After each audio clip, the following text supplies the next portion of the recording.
What is up, ladies and gentlemen? How are we doing? This is Tyler with my boy Derek, Football Nation Podcast. We got a big weekend ahead of us, big weekend to recap. Let's get right into it. Derek, how you doing, man?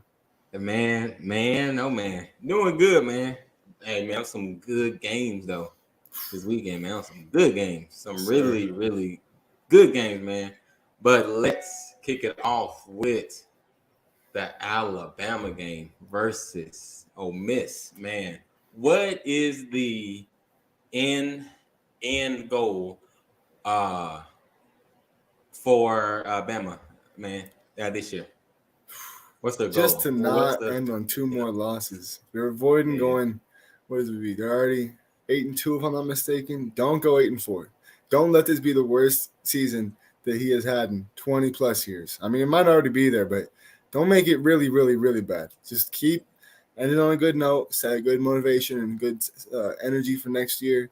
Send Bryce Young out on a good note, get him a win in his last game. You know what I mean? Like, he's doing fantastic things in the field. He's looking a little bit healthier this week. Don't lose anymore. That's the end goal. that's the end goal. Man, say so for me, okay.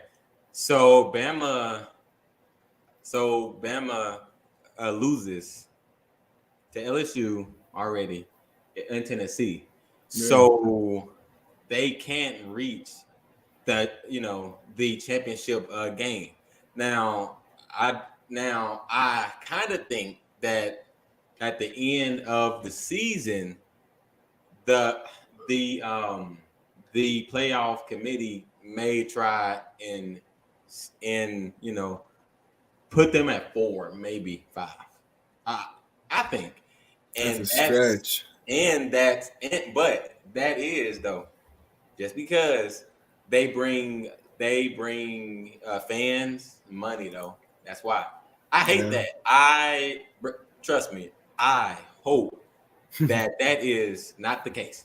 I'm Yeah. serious because I mean, but this game though, man, it so even though even though they won, they still didn't look like Alabama. They didn't. Every point they they worked for. Yeah.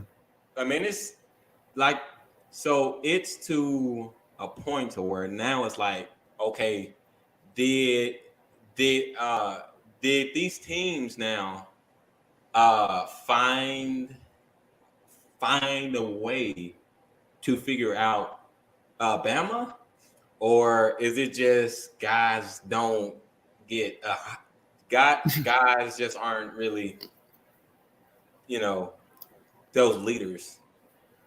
I So wonder if, to an extent, I mean, it obviously, could be we a know stretch. we know why this was close. We say it every week.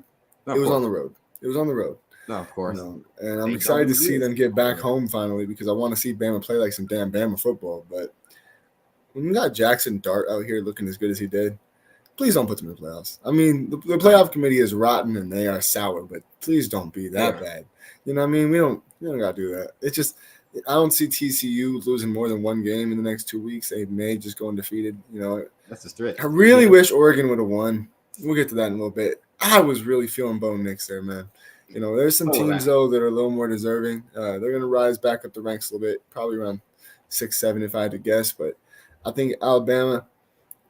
Just touching on Ole Miss real quick. The Dart to Malik Heath connection that was electric. Right. Jackson Dart to Malik Hill, they got a real connection there. They really just keep putting Alabama in their own territory, and Alabama's offense is not the problem. We know that. We've Of been course. known that. Alabama's defense is just it's one thing to be bend don't break, but there's one thing to just be broke. Just broke. And I think Like they can't really move really. I think they're beating themselves on the road. I think it's just a mentality They are. thing and they got talent, they got the guys, but they got to get some guys out the building now, not in a bad way. Get them Yeah. to the pros, let them do their thing, develop, but get some new energy in there. And I think they'll be okay Is next it year. the coaching or is it the players? Nah, it's the players. I mean, I would love to see someone built better than Bill Bryan in the offensive coordinator Oh, of spot. But like I course, yeah. said, he's not the Oh, problem. okay, And yeah. Nick Saban is not the problem on defense. I think Oh no, the schemes work great. I mean, they're still running the same scheme that Lane Kiffin brought to Alabama, so maybe you could say a little bit, but it's not like they're not succeeding in that fashion. The RPOs are still working. They're still getting explosive plays and good, consistent running game. They just got to get some new energy in there. It's a stale team right now, and that's been the last 2 years. You got to get a new energy, get some guys that are motivated to kick some ass. Understandable, man. Man, say next, man. The Oregon game was good. It was good. I watched that whole game. Yeah. Trust me, good game. About the third quarter, then it was like touchdown. To a point. It got close. To overtime. Didn't happen. But what does this mean for the Oregon in their Pac-12 championship hopes, though? I mean, man, what is the next move for Oregon? We talked about this last week. I'm fairly certain Bo Nix can be draft eligible this year. Will be interesting to see if he wants to get one more year in now that he's just in a perfectly set system for him. But really, as soon as he came out the game with what they've quoted exactly as an apparent leg injury, we'll see to what extent that is. Maybe they can still wrap this season up on a high note and, Pac-12 wise, be dominant, still get a championship. As far as playoffs, it's so heartbreaking to say they're gone. They're not going to make it because Bo Nix, whether it's through the air or on the ground, this man was electric. He did some great things in the ground getting that first touchdown, but some of his through the air touchdowns were very impressive, huge arm talent. Nice. And it's as long as this is not a significant injury, I want to see him go to the pros. I don't care if he's a starter next year. Mm-hmm. I'd love to see a team like Indianapolis land him in the third round, fourth round, and see what they can do with him. Because because talent is so apparent, and he's just got an energy and not a cockiness, but a confidence of being like, man, I am the dude, and if you don't believe it, I'm here to show you. And he's convinced me, man. Those first 3.5 quarters, he showed me who he was, and I was all in. And then goes down with an injury, and the backup couldn't quite hold it up with him. Penix had a great game for Washington. I'll say Washington's offense was. I knew they had a good offense, but I didn't think they'd go into Oregon and play that well. They really impressed me. No, hanging in there. Bo Nix on his best, but I mean, how much more can Oregon's defense let them down? I mean, what more could Bo Nix have done for you to be like, we're not only going to go to a playoff contention here, but I'm going to carry us to a win every time we get a chance. And they didn't even give him the ground to be like, okay, you can leave the game and we'll last 5 minutes. They couldn't. They were on the ropes the whole time, hanging in with a heavy hitter. And as soon as that right hook got out, they couldn't hang. And that's very unfortunate. I'm excited to see, if he can come back and finish the season and wrap up on a good note, maybe go to the pros on that. Maybe he comes back for another year, which I think would be crazy, but you never know because he has found a home that loves him and he loves them. Oh, of course. Man, look. So I saw it. So from what I saw, what helped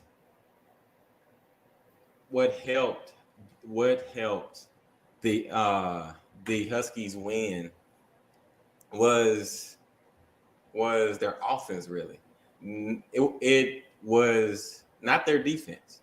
Their defense is solid at best. At best. I was about to say the same thing. At best. Solid at best. But both teams had over 500 total yards. So both teams have a very good offense, but they have bad defense.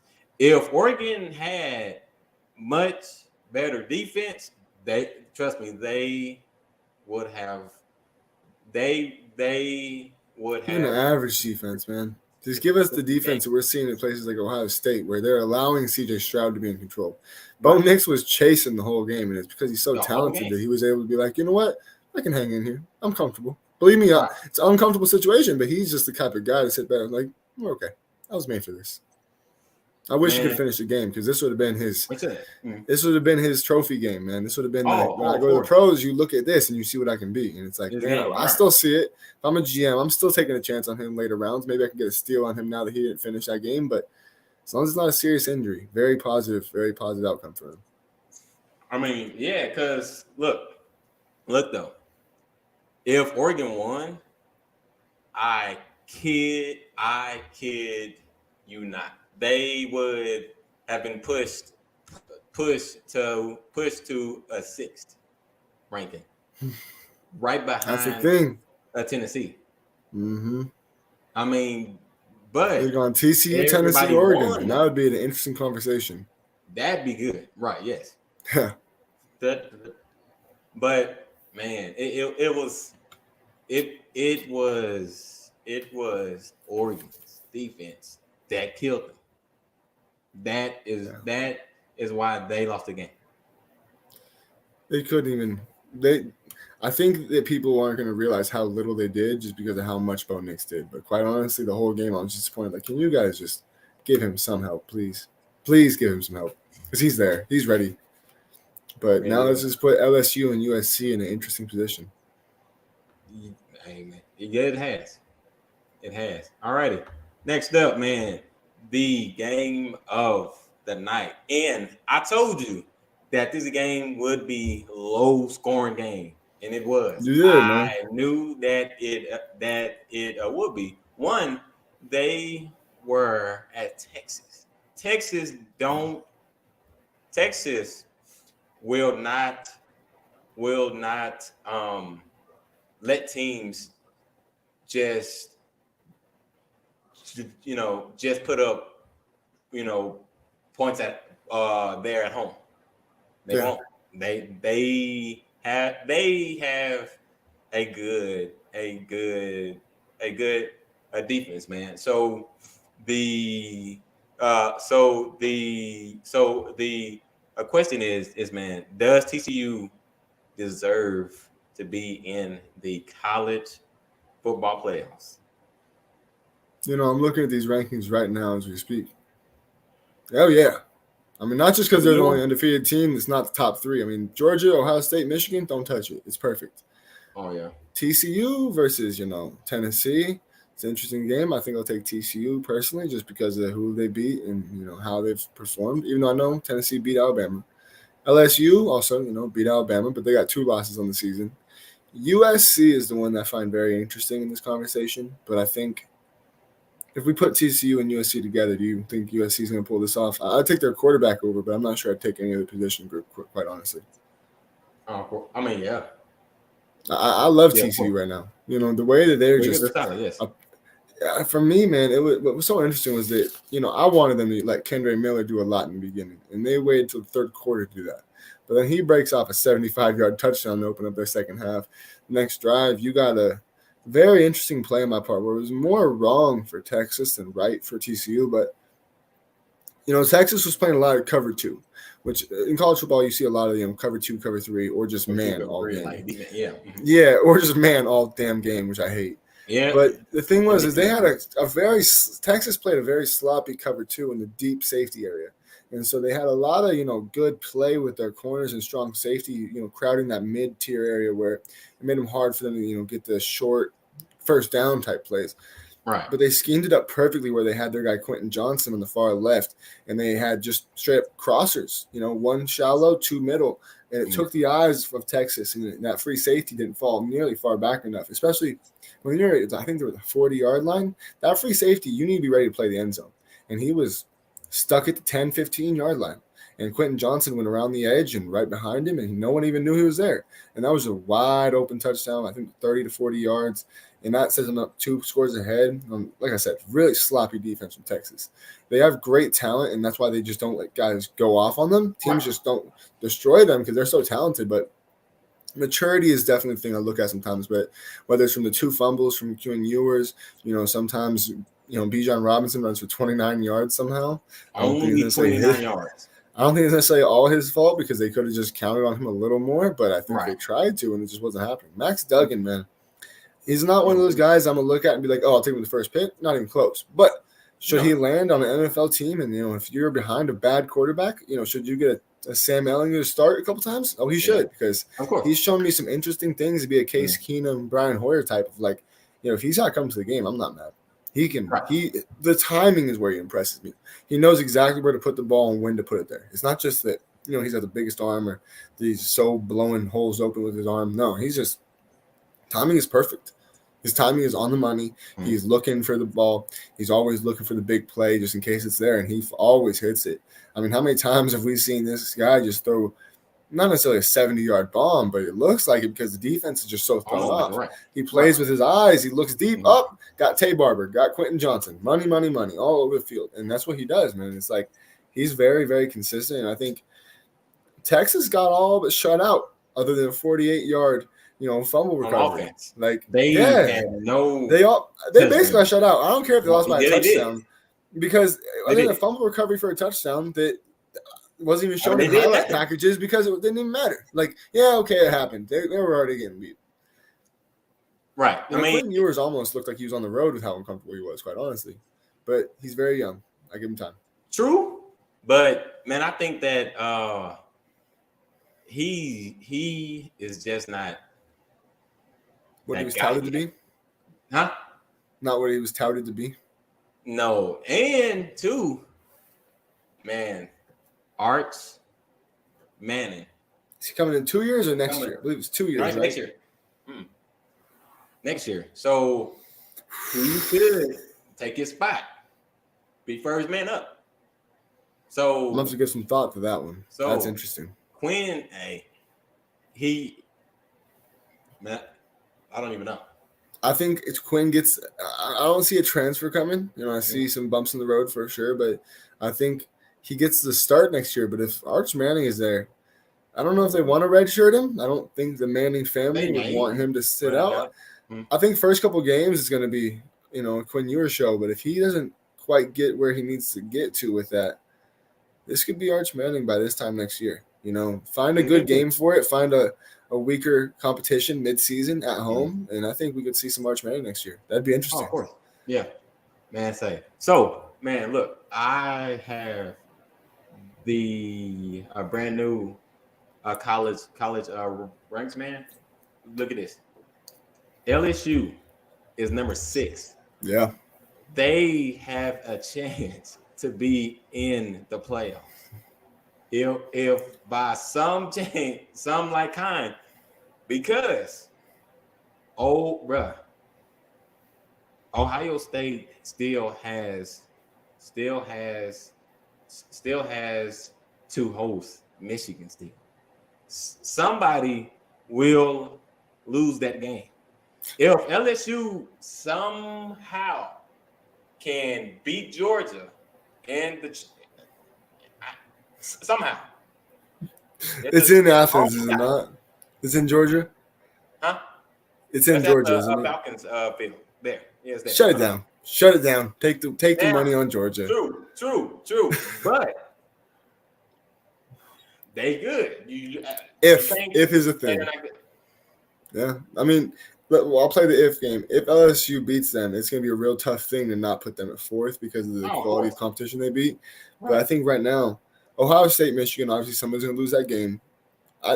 If Georgia is 10, I believe 12-0 by that point. If TCU can actually hold on for 2 more games, they're almost there. They're so close.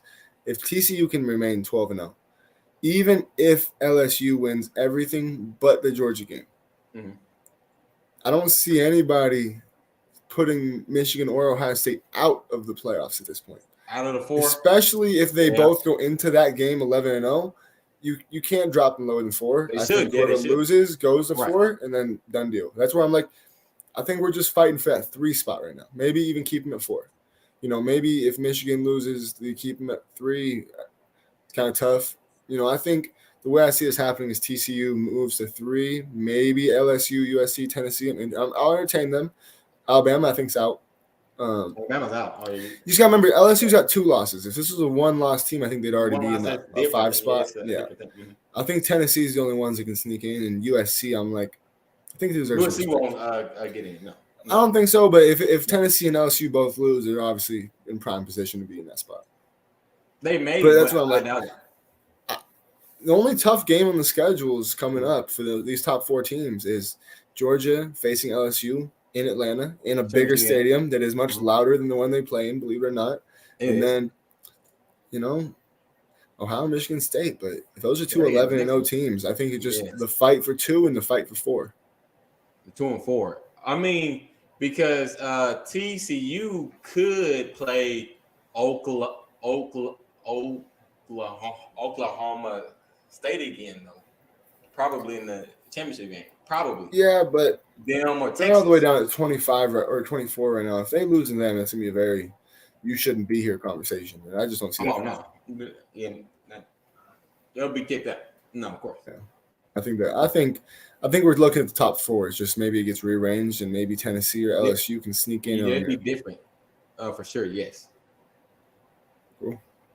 All righty, man. Now it's time for some NFL action, man. Yes, sir. NFL.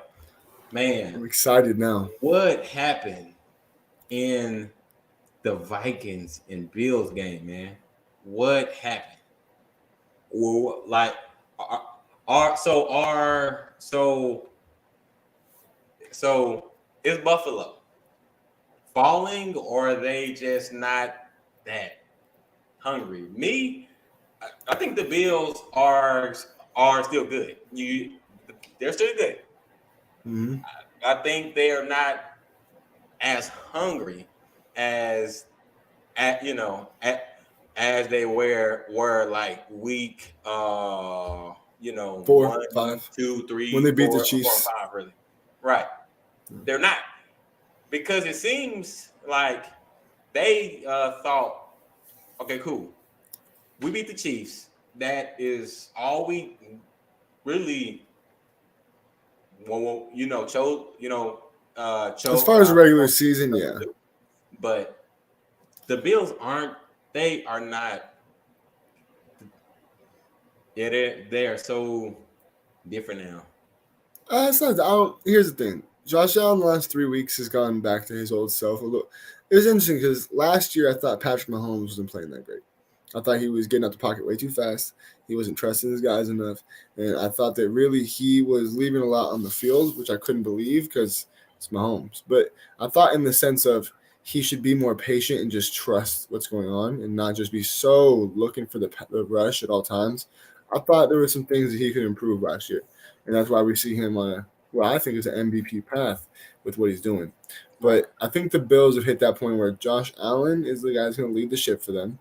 I think that really he's not playing perfect, but he's not playing bad either. And what really comes down to for me is that I think, because he still threw for 330 yards and a touchdown. The pass ratings come down a little bit on average. He's still rushing for 84 yards a carry or 84 yards, in the last game. And so the more they find how to use these new guys, Nyheim Hines isn't even a part of it yet. Let's remember that. James Cook is finding himself. Devin Singletary only averaged 3.6 yards a carry last game, so maybe this is the time we see him get more involved.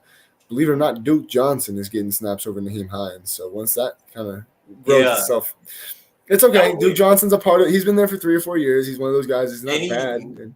Playing just more special teams and everything. He's always been in the special teams rotation, but I think that's the role. When you see Devin Singletary getting 13 carries and Duke Johnson gets 2, I think 4 or 5 of those go to Nyheim Hines, and it's going to give it a good energy. Not it's going to change everything for them. But I think really it's like they're led by the captain of the ship. And when Josh Allen's not playing perfect, you can see it reverberate through the team. I'm not going to say that they're worse than 3 if I'm going to rank these teams. I'd still put the Eagles number 2. I don't care what happened this week.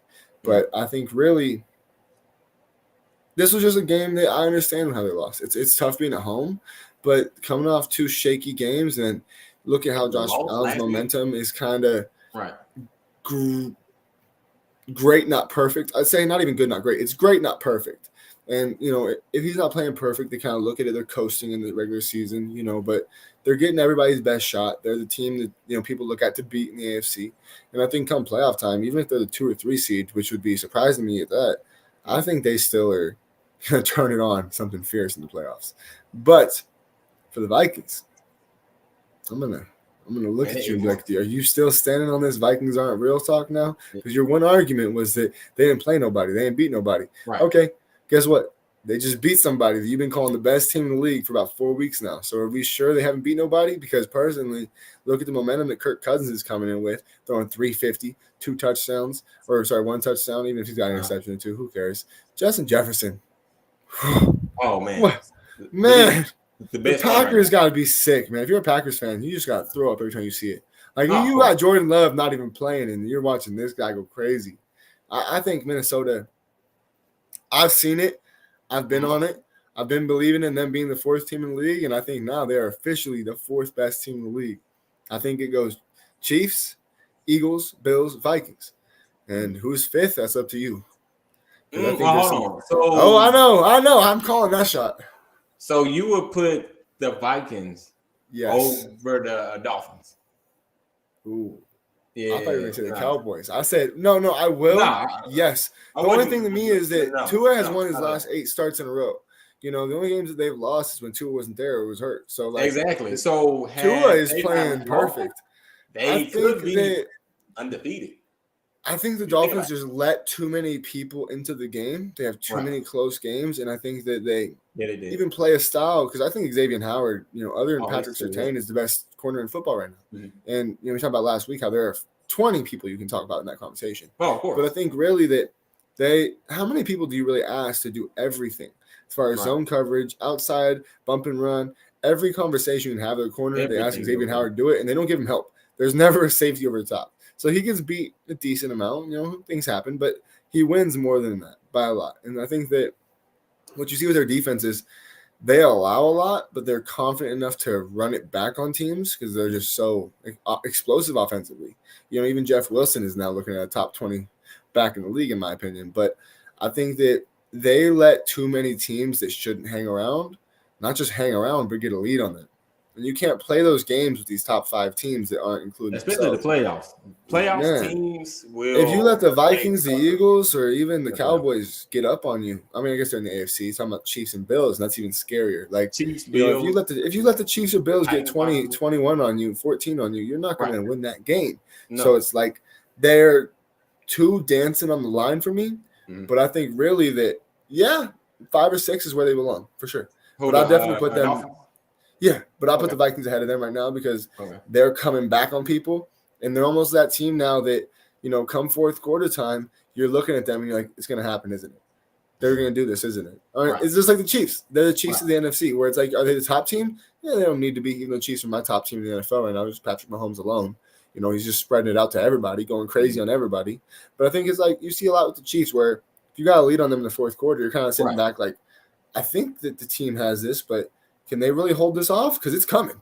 This onslaught's going to be here. Are we going to be able to survive this? And not many people are surviving what the Vikings are putting out there on right now, especially when Justin Jefferson's snatching balls out of people's hands, man.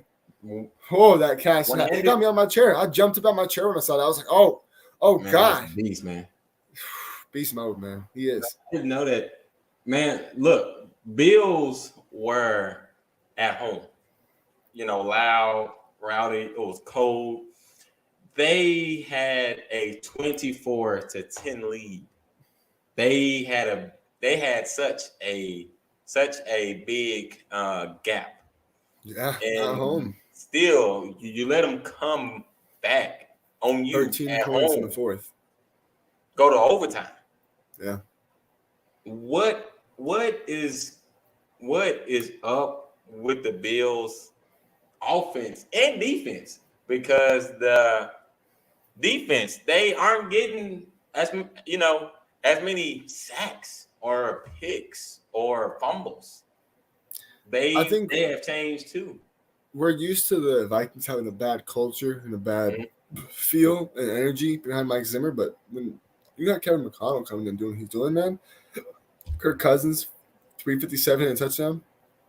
Dalvin Cook, 8.5 yards a carry, 119 yards on 14 carries, man. Like, he is one of those guys that I love that they don't overuse him because this is the perfect zone of let Madison get the ball. You know, CJ Ham is a top 10 fullback as far as blocking. Oh, yeah. He's a good utility player as well.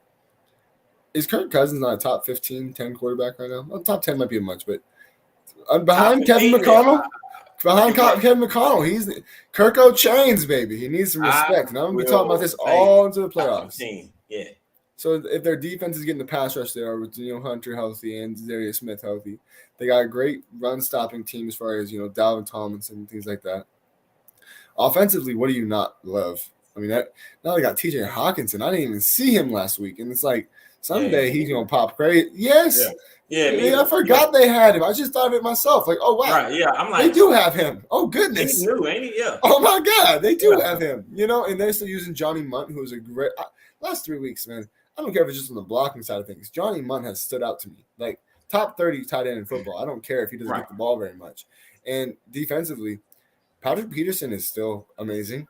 Jacked, chains on after that win. Man, is he a Jair Alexander? Is he a Patrick Surtain? No, but if you give him the opportunity to make a play, goddamn Pat Pete gonna make a play, man. Yes. And so it's like Harrison Smith, same conversation. Is he 33? Man, he's a vet. He's old. God.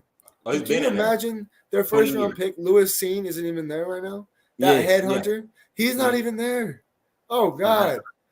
Middle linebacker, you got two of the best, Jordan Hicks and Eric Kendricks, man. Eric Kendricks playing that goal line fumble. I thought it was so funny. Did he see the fumble? No, not until he's on the ground. You can see it. But the way he filled that gap and got low to where he could stop the quarterback and potentially get safety and happen to be like, oh, hey, there's a football there. Let me pick this thing up. Right. That's an all-pro play right there. It's so simple, but it's everything before the grabbing of a football that's just sitting here.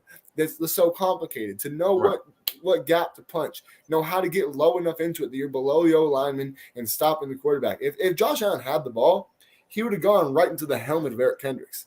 And then Jordan Hicks, man, was I think he was a Pro Bowler last year. Probably should be again this year.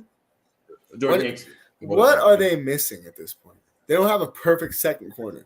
I think you can live with that. I've seen this for a few weeks now, and it's finally vilified with a win like this. The Vikings, man, they're hot. They are, but my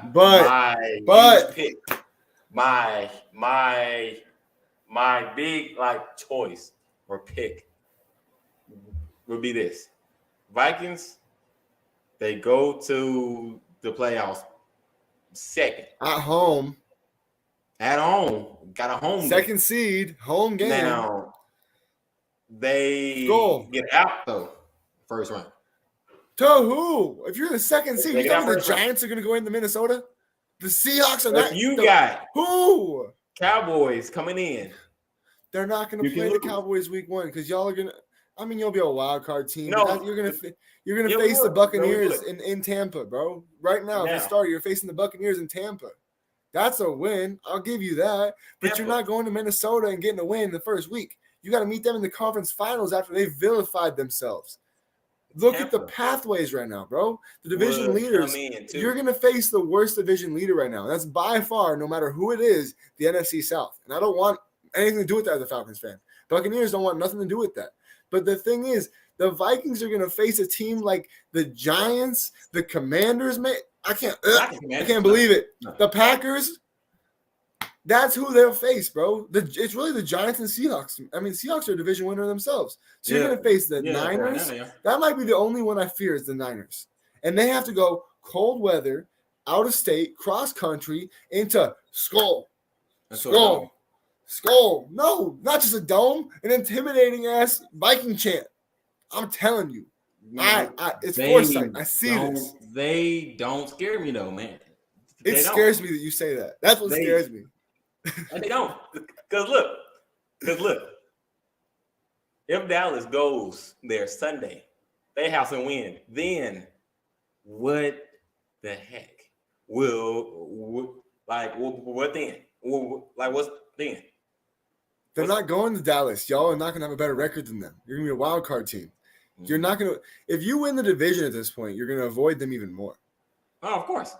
We'll be Like, first. y'all are on a collision course to face the Or second. Eagles, and who's better, the Seahawks or the Seahawks. I think it'd be this. Who's the second? I'm trying to think of the division winners right now because they're the NFC North. Seahawks are the West. So it's You the got Seahawks, the Bucks. East is the Bucks are South, and the East is the Eagles. No, right. So you got Seahawks, Bucks, Vikings, Eagles as your current division champions. So the best two are going to be on split sides. Mhm. The wild card's going to the best side. Or, I mean, bro, like, no. 2 weeks ago, I was sitting here thinking Vikings might be on I'm going to go ahead and say this now, a Super Bowl path. No. And I was waiting for this week. Yeah, I know. I don't care what you say. You wrong. No. You've been wrong so far. I'm going to keep hoping you be wrong. Because I was waiting for them to face the Bills to be like, let me temper it. Let me find out. Vikings. If I had to say right now, playoffs started today. Don't scare me. If something terrible happened today and the playoffs started today, Vikings and Cowboys are the ones I fear the most. I think Eagles are the team to beat, but I think that everyone sees it that way, and the Vikings are the ones that are going to sneak up on you. You think the Vikings? But I mean, it'd be Vikings Chiefs. That's my vote. Yes. You barely won, and you came back and won. They don't scare me. They scared the Bills. I'll tell you that. They scared them enough that at home on the goal line, they couldn't even execute a snap. That's mental. That's you sitting here being like, man, we just got so close to losing, and I can't get this safety. You know what they should have done? Taking an intentional safety. They should have. They should have done. But fear is a factor. Man. Skull. Next we're gonna get, man, to the bad news. Keep it rolling, baby. I don't care if I pick the Cowboys myself. Keep it rolling. Keep Dallas off, man. So what changes does Dallas need to make? I'm gonna say, hey, since he is still there and free, go get Beckham. Go get him. And you'll just add to Dallas CD and a Gallup. Get that. Beckham there too. Oh my God. Pollard and Z. You said I just don't want it to happen. You said now. He said warm weather, a good place to build. Big market. And Dallas is on every TV, man. Every TV in the world. You gonna get noticed. I mean, his best shot is Dallas. But past that, so that's later. But man, I don't know what happened. But Dallas. I don't want it. I don't want Odell to go there, bro. Please don't make me have to take the Cowboys more seriously than I already am. That's all I'm saying. Please don't do it. I think it does make the most sense right now, but please just choose Buffalo. Go to the cold. You know what? You know what Odell should do? Talk to his LSU buddies and join the best one. And where would that put him? Oh, that's the Vikings. The Vikings, man. That's the Vikings, man. He should go to the Vikings. Nah, I mean, because it wouldn't make sense to them. It's not really smart to go there. It's really not. Who is a better passing scheme? Not necessarily say talent. Who has the better offense to fit three good receivers? Dallas or Minnesota? Oh, Dallas. Come on, really? And Dallas, listen to me. Should you be passing the ball more, or should you keep leaning on Tony Pollard because it's working? You're going to get the ball, though, more in Dallas. Whereas Kirk only trusts Jefferson. That is the Jefferson. You don't trust Thielen? No. He's not developing a relationship with Hockenson already? Listen, man.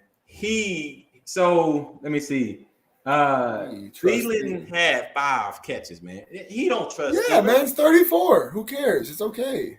He don't trust Thielen. So no. That's why they should use him. Dude, though, man, trust me. that he trusts is Jefferson and Cook and TJ. TJ. Bruh, trust me. Other than those three, he don't trust nobody else. But Jefferson, so hold up. Wrap my head around this for me. Tie a bow on this for me. Mm-hmm.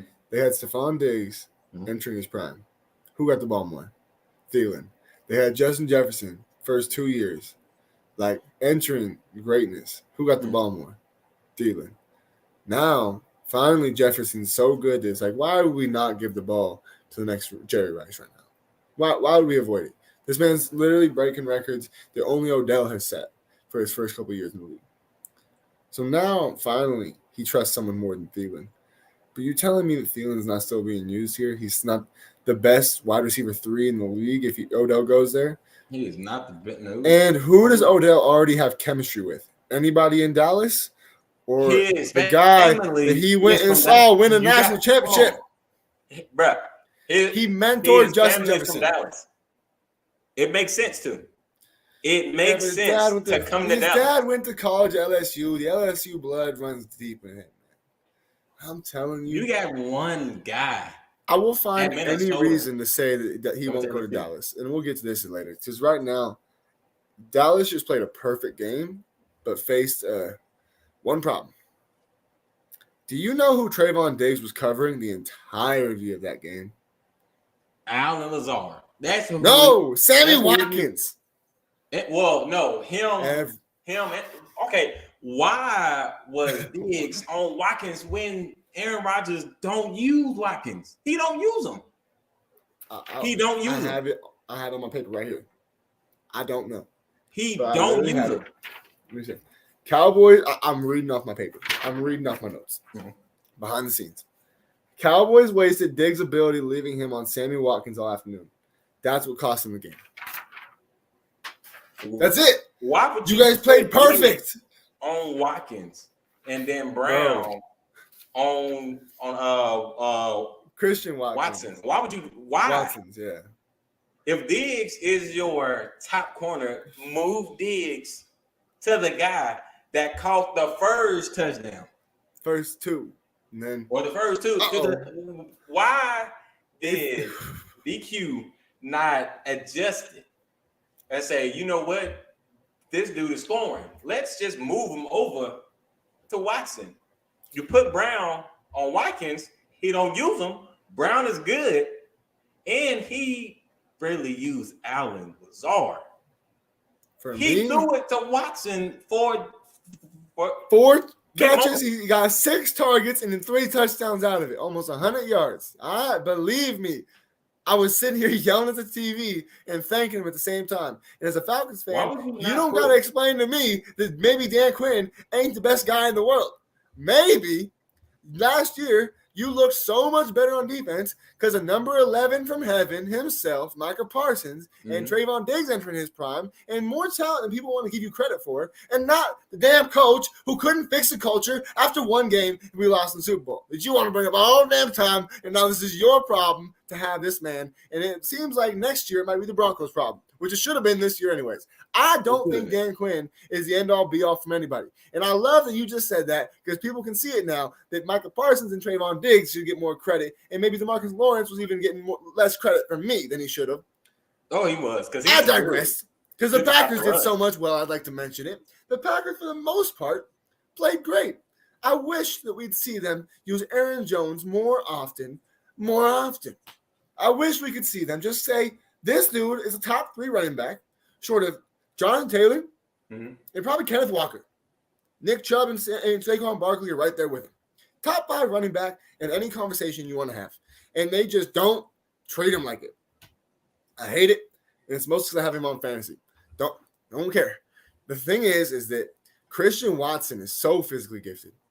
This man in last year's draft, I can't wait to be on camera for this year's draft process. Because I was sitting here telling people that weren't even listening that Christian Watson is the guy to pick. Don't care about Drake London.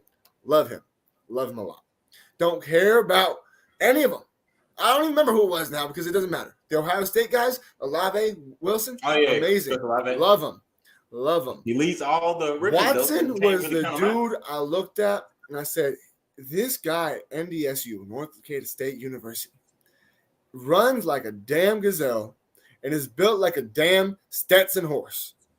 This man has anything you want in any position. You want to run a reverse. You want to run a kick return. You want to just give him to him in the backfield. Now let's go for a jet. Let's go for a straight fly. Then let's do a crossing route. Let's do a double move and go. Everything you want, and he's bigger than all the guys that can do it too.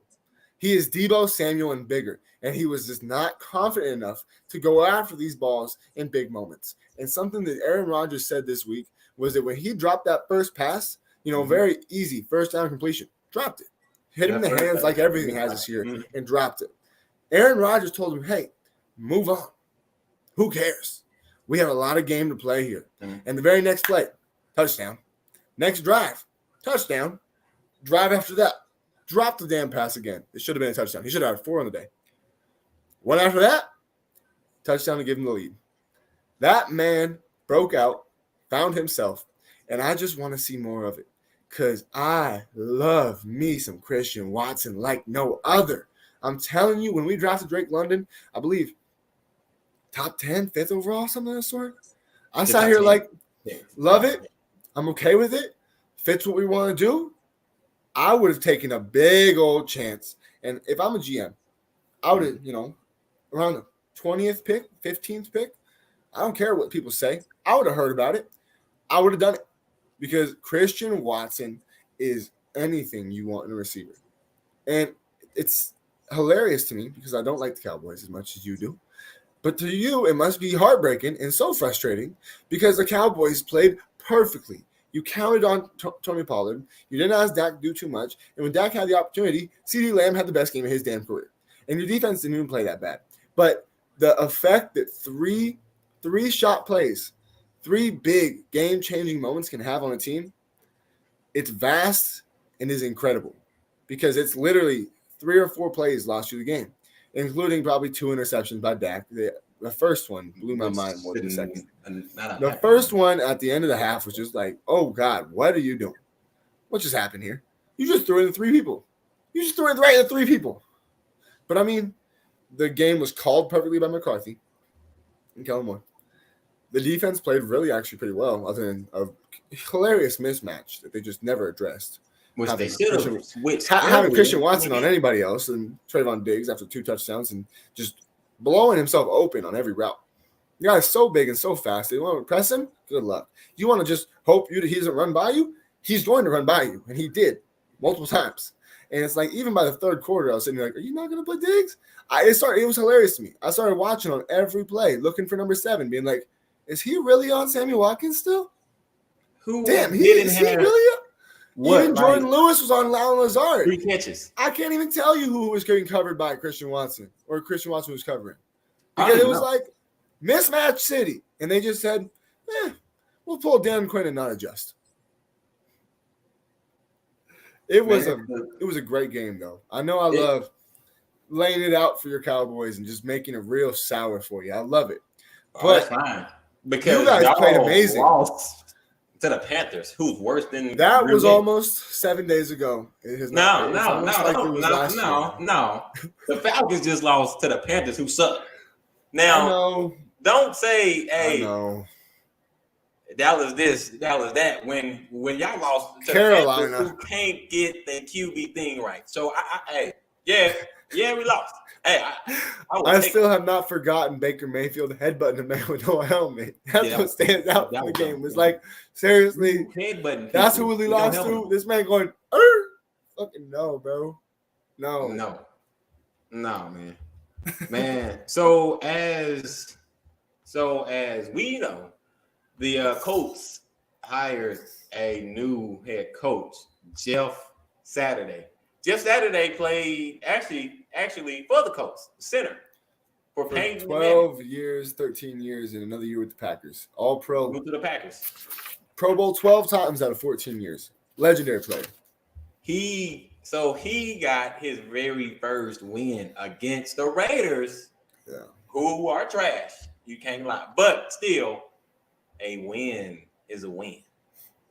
Is Jeff the answer though for them?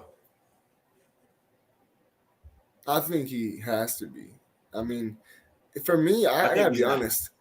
I hate I think he's teams not. taking advantage of the Rooney Rule. I hate, seeing teams that take advantage of being like, we're not going to give anybody else a shot. Mm. But for me, I sat here really saying, I don't even care. Like, if they use this to get away from Rooney Rule and hire somebody mid-season so that you don't have to interview anyone else next season, just get your guy that you have clearly wanted for a few years through the reports. Right. Good, because the culture there is now going to be beautiful. And it's now going to be a very foundational thing like it was previously. And personally, I think Chris Ballard is a top 3 or 4, maybe 5 GM in football. I think Chris Ballard is incredible. And if this keeps Chris Ballard around, damn it, keep the coach too. Because people want to make fun of Jim Irsay. I didn't think anything he said was that crazy other than the quadruple. He said some word, man. He was like, we're in the quadrile. We're in the top quadrile and the quadrile of that. I'm like, stop talking. That was crazy. But what he was saying about how he's not scared. He's going to come in and say, I don't care what we were doing. Jeff Saturday comes from the opinion of, I played with 8 Hall of Famers. I played on multiple championship level teams as far as my conference. I played on 1 Super Bowl team. Mm-hmm. I've seen damn good football. And if I see an area of the team that is not damn good football, I'm going to make a damn change, is his opinion. And I'm like, we need more coaches like this. This is what I love about Arthur Smith is he's like, I don't really care what we were doing priorly. I know that what we should be doing this, and we're going to go ahead and do it. Move forward. End of conversation. And it's like, good. That's a leader of men. That's a damn football coach, in my opinion. And so I think he is the answer.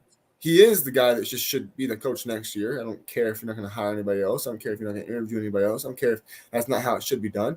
Right. This time is the exception for me. That's how it should be done. Go ahead and do it. Right now. Name him the head coach for next year. I don't want to see another game because at least culture-wise, he's going to do the right thing. And I think Matt Ryan, he may not be a superstar anymore, but he is so much better. He played with. What stood out to me. Anything. It's not even about that. You could see in the schematics the Raiders were running. Everywhere. Here's the thing, though. You know why? Because the defense took a step back. They couldn't just pressure so hard, being like, "Hey, you got Sam Ehlinger in the game. Right? You can even respect that? Get out of here!" No, bro. They stepped up. They got away from the box, and they said, "We have to respect this dude's arm." Because Paris Campbell runs a 4.2. Alec Pierce runs a 4.3 and is as big as anybody. My other favorite receiver from last year's draft. And I'm like, he may not be a superstar, but he is damn better than Sam Ehlinger. The Raiders respected his arm, and you could see it immediately. Why do you think he was able to run for 30 yards on a play? Because the defense fell back because the Jets, they have a wide receiver, took off, and they had to keep up with him. And then he said, oh, whoa, my God, we got to come down here. We got to come down. Who is running back there? The 38-year-old quarterback, hilariously enough, running away from linebackers. But, I mean, the Colts, they did just enough. And that's what I love about Jeff Saturday now. It's like he didn't just talk it, he walked it. It doesn't have to be complicated. He did. This game is actually very simple. People just love to make it weird. They love to make it complicated. But this game is actually very simple. And if you just keep it simple, it'll be fine. And I think as far as the Raiders, man, I cannot understand what No, they're not, though. How do you They go are out sinking. And get Tanking implies it's intentional. Your quarterback doesn't come out crying in his southern accent, making me feel bad because I think he sounds good and I think he's a good guy. And I think I really like Derek Carr. And he's crying on the damn podium because he's got his best friend and it's terrible. It's the worst year of his career. They're not tanking. They're sinking. They are not controlling this downfall. They're just experiencing it. And I think that it blows me away how unimpressive they are. Because it's like you think of the Madden roster side of things. Of like, oh, they got Chandler Jones and Max Crosby. And they got good cornerback Nate Hobbs. And they got a loaded offense. But it doesn't look like that. It's because this isn't Madden. Their offensive line is not as drastically bad as people may have seen after they cut Alex Leatherwood. But it is not impressive. What is their problem? And they just signed Jerry Tillery. I don't expect that to make anything happen. He was a bust anyways, but more rotation should help. Mm-hmm. Big athletic guys should help. The thing is that the interior of their defense, from D-line to linebackers to safety play, is just so god-awful that they're never in control of the tempo. You talk about some teams, how it's like, are they that impressive? Not necessarily, but they control everything from the line of scrimmage They control the game. And they absolutely make you play at their tempo. Mhm. And I think that the Raiders are so bad in that way that, as impressive as Devontae Adams and Derek Carr are together, and that's what's got him so damn emotional, is that he is playing amazing with his guy. Yep. You don't even notice it because their defense is on the field for 10 minutes at a time, allowing 100 yards of fucking possession, and is just always letting up touchdowns. And they're always coming back from behind. So this amazing running back you got really hasn't been used the last few weeks because you're not in control. And you're, yes, getting a lot of plays of Devontae Adams, a lot of yards and touchdowns of Devontae Adams, but it isn't like a scramble mode, everything we got type of deal. They got to get an offensive line, but more importantly, linebacker, safety, D-line. Stop the conversation there. Their defense is I think part of the problem is not just Josh McDaniels, because I don't want to just crap on him. He's a great coach. What it is that you can't change everything in 3 to 4 months of the offseason. You go from a Gus Bradley 4-2 or 4-3, 5-2 scheme, a Seattle scheme of Gus Bradley last year, and then you bring in a 3-4 idea and a New England scheme. It's not just going to happen like that. You look at what they do on offense. Last year they had a Gruden. I don't care if Bisaccia came in. He's a great coach. Should have stayed. They played in the Gruden offense. It's a spread it out, zone read. Let's make some creative things happen. Now you have a power read. Focus on the run first when you can't even focus on the run because your defense is so damn bad because you're always behind. And it's like the scheme does not match your players. I think that if Josh McDaniels doesn't finish next season as a coach, it is a terrible idea by Mark Davis because long-term it'll work. And the picks, I don't care about the picks. It's going to look great on the Packers to have all these first-round picks, but New England didn't even draft that well in the past. They bring in the right guys. They have great scheme fit for the players they do bring in. And I think a big problem with the Raiders right now, my closing point on why the Raiders, obituary for this season, is that they have so many guys that they know don't fit the scheme. They know they are likely not to be around next year. And that's why they're just cutting guys like Jonathan Abraham. And it's just like the mentality, the energy, and the belief is not there yet. They need to get rid of a lot of guys and bring in a lot of guys. And I think next year I'm actually excited to be where the Raiders are going to be at. But right now they are sinking very, very fast. There, I know, man. So the very last game of the night, which is a game that I wanted to come on, man. Philly actually gets their first loss. Am I shocked about it? No, I'm not. Here's why. Because, man, I told you that Philly is not a team that has beat good teams. So when you play a team in your division, you think like, oh, it's going to be easy. It's going to be cool. But it wasn't. You had 3 to 4 turnovers last night, and you were home. The Eagles was never a true undefeated team. They never were. They did not beat anybody good. They are good. Skull. But they Vikings. A true no, they weren't. And they got exposed badly by the Commanders, last place in the division. So I think Philly got too big-headed and lost. I got 3 things here. First of all, if we were a betting show, my top bet of the week would have been the Commanders to cover 11.5 because an 11.5 spread for this matchup, based on how well the Commanders played them earlier this season, was crazy to me. Right. Here's what I'm saying. Earlier this season, the Commanders actually had a lot of good things for the Eagles. On defense, they played them very well. Through the running game, they had a lot of success. What cut them short and caused the next week Ron Rivera to be asked, what is the difference between you and the other teams in the division? Do you remember his name? Quarterback. Quarterbacks. That was after the damn Eagles game. You know Right. why? Because they had every chance to win that game previously. They played them great. They know their personnel. Carson No, Wentz. no. Not what you're saying. Not what you're saying. I don't care if you don't believe in the Eagles. Hear me. They know how to play that team right because they see this talent every year.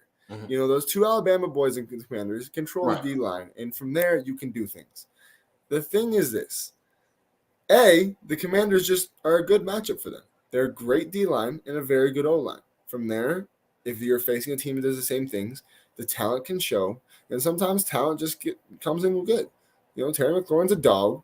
The 3 running backs they got there are dogs, and they got a lot of dogs on defense. You know, I'm using a Nick Sirianni term here. They got dogs, all right? Not in Philadelphia, which they do have dogs, but they do in the Commanders' locker room. Here's the thing. Commanders are a good matchup. We got that. I want to give a lot of credit to a woman who's no longer with us, and I usually don't like to get into personal things, but this personal thing applies very strongly. The passing of Dolores Rivera Munoz motivated this whole team to say, Coach believes in us. Think where the Commanders are at this year. This owner situation is the worst in sports, and it leaks into the locker room. If you want to think that they can just ignore that week after week and not talk about it, you're wrong. It absolutely leaks into the locker room and causes bad stank and smell and vibes in there. But this coach is such a leader, such an old school guy who believes in the men who he has in his locker room and will fight with anybody who comes with him, that they sat back saying, are we just going to let him fall on his face when he needs us? No. That's why you see Terry McLaurin, when Ron Rivera's crying in the locker room, he said, we came out and set the effing tone. Right. We set the effing tone. They went into that game saying, we are going to set the effing tone because this man believes in us and we're not going to let him fall. He doesn't let us fall. We're here for him. And that's why they came out with the best energy you've seen them with all season. They can still make the playoffs. I'm interested to see if they can grow from this. But I think they are a good matchup. They came in more motivated than any other game they will ever have in a long time. And when you are the last unbeaten team in the league, everybody's coming for you. And they will play their best every They not time. only look at how the Texans came out. It wasn't that the Texans are so good or maybe the Eagles are so bad. No, when you're that team, you're 2 weeks ahead. Let's say the Texans, I don't remember who they played. I should have seen this, should have known. Let's say they played the Colts the week prior to the Eagles. They are going to hurry and intentionally wrap up their film study on the Eagles, or on the Colts, halfway through the damn week, 3/4 through the damn week, and get 2 to 3 to 4 extra days of studying on the Eagles because we cannot get embarrassed by this team who is on everybody's hot list right now. Right. So you get a team that knows them well, is motivated, and gets as much time as they can and as much time in the building as they can to say, we must show up against this team. That's why we've been seeing everybody against them. And honestly, you get discount the pressure it comes with being that team that everyone's got their eyes on. Now, I like the Eagles even more because they've had their loss. The pressure is like, okay, we're not going to be the 72 Dolphins. Who cares? Now they'll kick some ass. And it was a perfect storm for the Commanders. And I think, personally, the Eagles are still good. Not worried about it. They're good. Yeah. They're great. Yeah, they don't suck. No, they're good. They're good. Great. They were in a playoff environment, and they showed that Oh, no. Okay. So they came to play. Cool. Now Philly has this loss. So it's up to them how will they play now?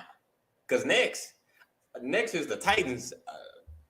I think no, they're not the Titans. The Colts. They're next against Philly, and the Colts just won that game. Dude, I mean, the Colts in Philly is going that game there will be good. It's gonna be good. I am going. I think more towards The Colts one, I do not like Philly at all. I don't. That's why. But it'll be a good game. So I'm looking right now. Check this out. The next 6 games for them is very interesting, and it's going to help a point I made later. Even though I think the Eagles are going to be a top seed in the NFC, I think they're going to be a great team. They should be, yes. Will be. Here's what I'm going to say. They're going to beat the Colts. Jeff Saturday will be the most inspiring 1-1 coach ever. Mm-hmm. They got the Packers next. I think it'll be a close game, but I don't think they'll slip and allow those things because they don't just have a Trevon Diggs. They have a Darius Slay. They have a Chauncey Gardner-Johnson. And they have a James Bradbury. They are very loaded in that way. So I think they'll play the Packers better and not make the mistakes they did. I think we got 2 wins coming for them. Mm-hmm. We got the Titans in Philadelphia. I see them winning that game, but I think it'll be closer. I think Derrick Henry's going to have a foot to stomp on that, and we'll see how it goes. Then you got the Giants. In New York, I like the Eagles, but I'll give in to that to being a close game. 8-1 versus 7-2 currently. The last 2 games where I have some concern. In Chicago, with the way Justin Fields is playing, and at Dallas, where I think it's a very even and very good matchup. Of the next 6, you have 5 good matchups. I can think they're going to go 4-1 all day. They might go 3-2 or 2-3 and still be a great playoff team. But this is the kind of end of schedule that might take some wind out of your sails because you're playing physical teams, you're playing teams that know you well, and you're playing teams that have good momentum, especially the physical teams. I think this sets them very, very well to have an interesting playoff matchup. I think the Eagles are going to ride out and maybe not have an MVP on their team, but still be a dangerous and inspiring team into the playoffs, the one we're going to have to talk about. But you know who this is setting up well for? To close my point on the Eagles? The Vikings. Number 1 seed, top 10, bye week for Kirk Cousins. Mm-hmm. Energy is not going to die because Kevin McConnell's just changed them. I think that the Eagles are going to be an amazing conference finals team that loses to the Vikings. Am I shocked that they lost? No, I should have seen it coming. But am I concerned about going to the Super Bowl? Yes. They are not. Yes. The playoffs for sure. Yes. Super Bowl? No. I don't see that. No. I don't see them losing to the Titans or the Giants, or the Eagles losing to the Titans or the Giants. And I don't see them losing to the Bears either, as good as the Bears are. So I think they're going to go in 15-2. But the Vikings are going to be 15-2 with a tiebreaker. And I see the Cowboys having 3 losses already and acquiring a 4th, losing to the Eagles. The Vikings are too arrogant. They are.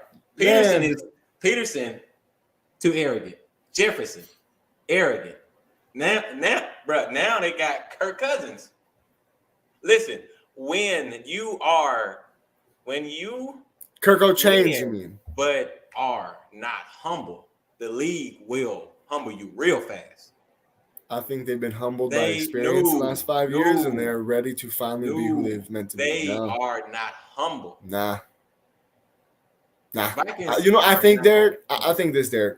I'm gonna make one point, and I'm gonna take the reins onto this next one. Here's what I think. I want you to really take this next couple of days, look yourself in the mirror, and ask: are these excuses I'm making blinding me about the Eagles and the Vikings, and even maybe the excuses you're making for the Bills, which I believe very heavily? You don't need to do that, but the Vikings especially. These excuses you're making, are they not blinding you? I want you to really take a heart-to-heart and come back to me with your defensiveness next week. Because right now, there is a free agent on the market that I think we need to talk about. Hold on 1 second. What? I want to hear what team you think he should go to, the damn Cowboys. And I want to hear you tell me why you think he should go to the damn Cowboys before I talk you out of it. Let me hear it. It's easy. Look. Oh, so look. He said, hey, I want to go somewhere where it ain't cold. I can build around and win. Also, be out there and known. What other team in the world is more talked about? You can build a nice home at, and you gonna be known. That's Dallas. Literally, if you tell me any other team, you are wrong. Also, he said right now that he has his two top choices: the Giants, or guess who else? Dallas. He would not go to the Giants, be cold and lost, because still the Giants will lose to Dallas. It makes no sense to just go back somewhere you lost at. That's just dumb. What? He goes. He lost for a year. He went on the boat with his boys and went to the playoffs in the Green Bay. They did not just lose there. They did nothing there. He had more success in New York than he did in LA. It proves Dallas needs that one tiny piece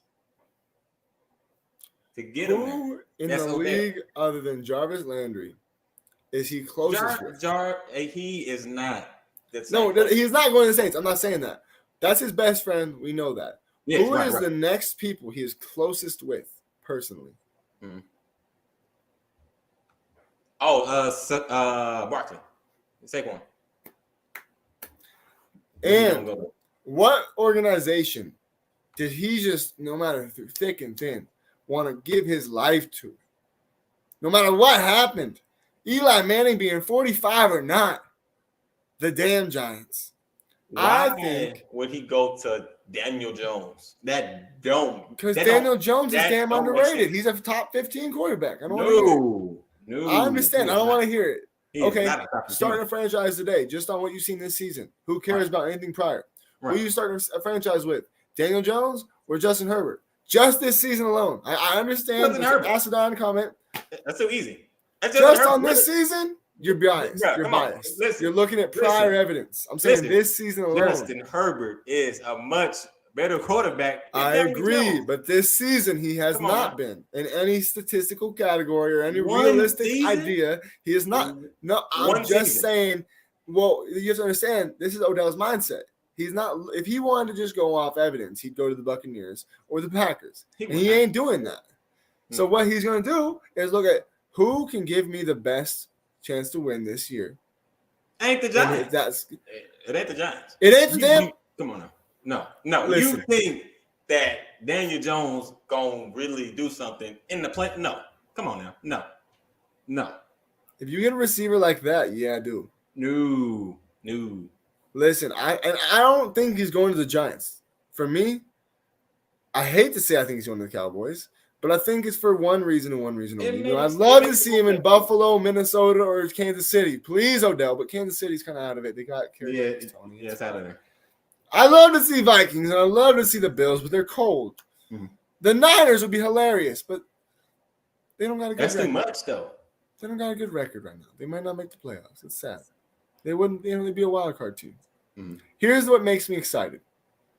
Odell about to get paid because he's taking a rival and saying, "Beat me, win me over." And I think the reason he's going to go to the Cowboys is because he really does want to go to the Giants, but he's going to put that leverage on the Cowboys and say, "You're going to give me $8 to $9 million, or you're going to offer me that 4 crap and watch me go to your rival." And they're going to go, "Well, I'm Jared Jones, and I'm going to pay you $8 damn million if you want $8 damn million." So I hate to say he's going to go to the Cowboys, but I want him to go anywhere else. Because that is the one thing that will make me sit back and say, these Cowboys are contenders.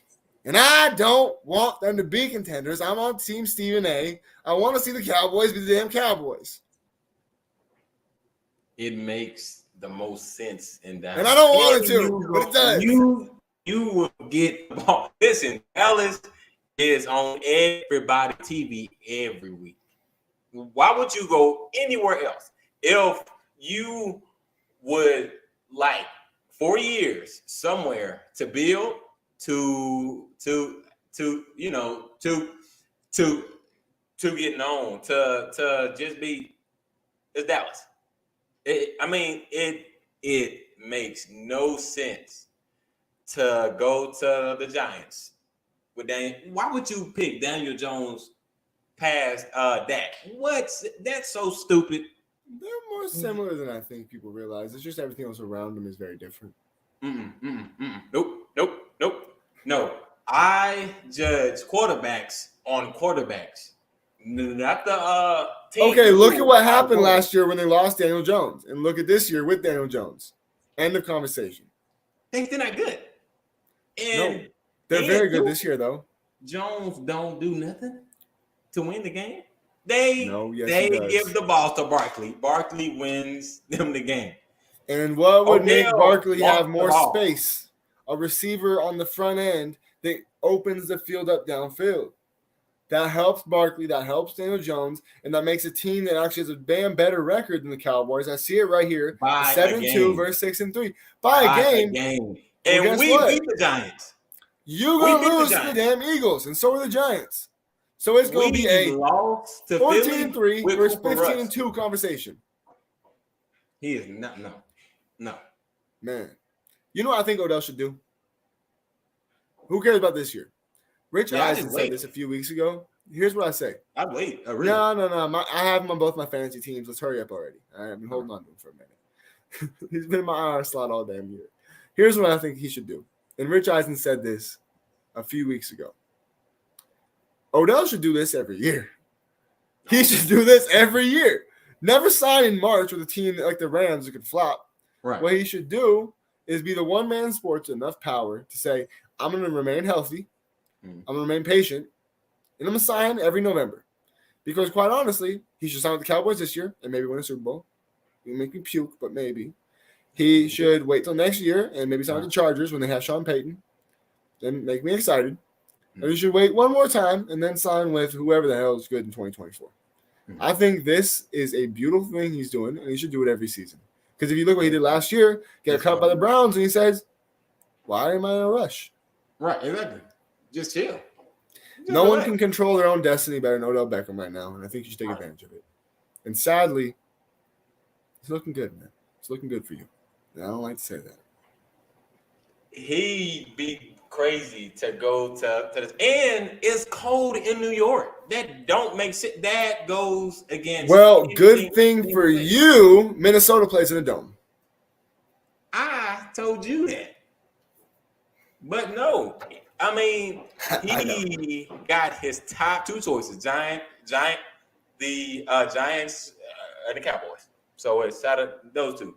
Pick the team with the better record.